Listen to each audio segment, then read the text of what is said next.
എടി മോളെ പല്ലേച്ചിട്ട് പോണ്ടേ അവിടെ ഓരൊക്കെ കാത്തിട്ടുണ്ടാവും ഈ പെണ്ണ് ഇന്നലെ ഭയങ്കര ലേറ്റായി. അങ്ങനെ നെന്മണ്ട ഫെസ്റ്റൊക്കെ കഴിഞ്ഞ് തിരിച്ച് വീട്ടിൽ പോകാനുള്ള ഒരുക്കത്തിലാണ്. ഞാനൊന്ന് പെട്ടെന്ന് കുളിച്ച് റെഡി ആയിട്ട് വരാമേ. ബ്രേക്ക്ഫാസ്റ്റ് കഴിക്കാൻ വേണ്ടി ഇറങ്ങാണ് ഞങ്ങൾ.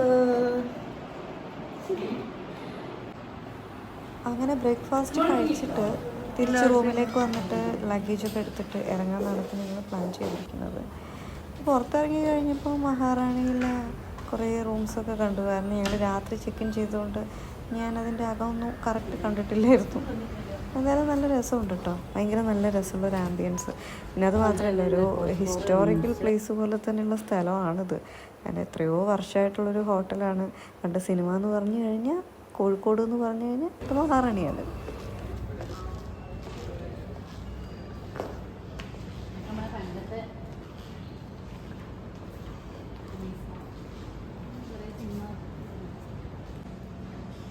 പണ്ട് സിനിമ എന്ന് പറഞ്ഞാൽ കോഴിക്കോടാണ്. കോഴിക്കോട് എന്ത് ഷൂട്ടുണ്ടെങ്കിലും മഹാറാണിയിലായിരിക്കും എല്ലാവരും വരിക. ഇപ്പോൾ നമ്മളിത് അവിടെ വന്നു നമ്മളെ നാട്ടിൽ തന്നെ. ഇനി ഞങ്ങൾ ചെക്കൗട്ട് ചെയ്തിട്ട് നേരെ സിസ്റ്റർ ഇൻ ലോൻ്റെ വീട്ടിൽ പോയി കുട്ടികളൊക്കെ കൂട്ടി ഒന്ന് ബീച്ചിലൊക്കെ ഒന്ന് കറങ്ങി.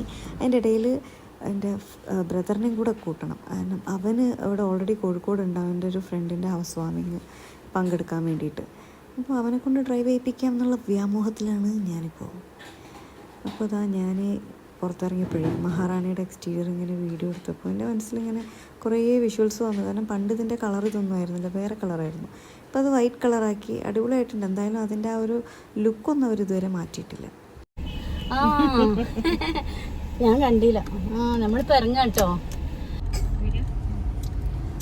ആ ചുമച്ചുകൊണ്ടിരിക്കുന്ന ശബ്ദം എൻ്റെ ബ്രദറിൻ്റെ ബേബിൻ്റെതാണ്, ചെറിയ ബേബിൻ്റെ. അസ്ര എന്നാണ് പേര്, അച്ചാപ്പി എന്നൊക്കെയാണ് ഞങ്ങൾ വിളിക്കുന്നത്.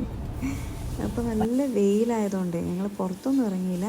ചുമ്മാ ഇങ്ങനെ കാറിനകത്തിരുന്ന് റൗണ്ട് ചുറ്റി മൊത്തം കാണാമെന്നുള്ള ഒരു ചിന്തയിലാണ് കേട്ടോ എല്ലാവരും. ആർക്കും പുറത്തിറങ്ങാൻ താല്പര്യമില്ല, നല്ല വെയിലുണ്ട്. അപ്പോൾ നമ്മുടെ സ്റ്റേജൊക്കെ ഇപ്പം പെർമനൻറ്റ് സ്റ്റേജ് ആക്കിയിട്ടുണ്ട് ബീച്ചിൽ. അതുമാത്രമല്ല, ഇപ്പോൾ നമ്മൾ ചെന്നൈ മെറീന ബീച്ചിലൊക്കെ പോകുമ്പോൾ കാണുമല്ലോ, ബീച്ചിനകത്തേക്ക് ഉന്തുവണ്ടിയൊക്കെ ഇറക്കി വെച്ചിട്ട് അവിടെ കച്ചവടം ചെയ്യുന്നത്. വെളുത്ത മുന്തിരി വേണോ?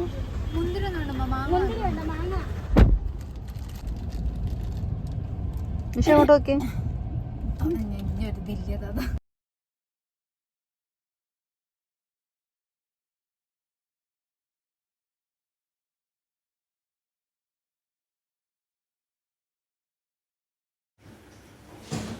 കുട്ടികൾ രണ്ടുപേരും എൻ്റെ കൂടെ പുറത്തിറങ്ങിയിരിക്കുകയാണ് സ്വീറ്റ്സൊക്കെ വാങ്ങിക്കാൻ വേണ്ടിയിട്ട്. എന്തൊക്കെയോ വാങ്ങിക്കുന്നുണ്ട് കേട്ടോ.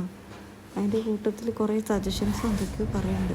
ഇപ്പോൾ ചെറുതിൻ്റെ കയ്യിൽ ജീരക മിഠായി ഉണ്ട്. മൂപ്പര് ജീരക മിഠായി തുറക്കാൻ വേണ്ടി കുറേ നമ്മൾ ട്രൈ ചെയ്തിട്ട് നടന്നിട്ടില്ല.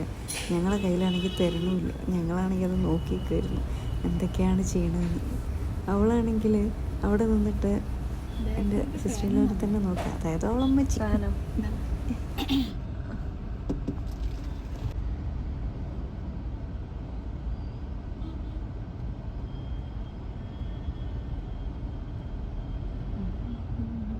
റീനുവിൻ്റെ കയ്യിലുണ്ട് ബില്ലടിച്ചു.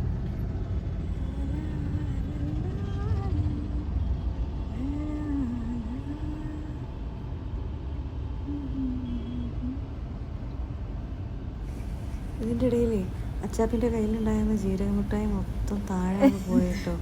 മൂപ്പരാകെ ടെൻഷനായി. അല്ലെങ്കിലേ ചമ്മി നിൽക്കണോ.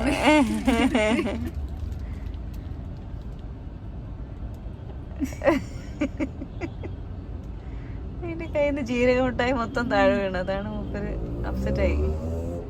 സാരില്ലെന്ന് പറഞ്ഞപ്പോൾ കുഴപ്പമില്ലെന്ന് പോലും. റീനോട് ഞങ്ങൾക്ക് സ്വർണ്ണ മിഠായി വേണോന്ന് അച്ചാപ്പിക്കുക. അവ വലിയ പാക്കറ്റൊക്കെ പിടിച്ചു വരുന്നുണ്ടല്ലോ റീനു.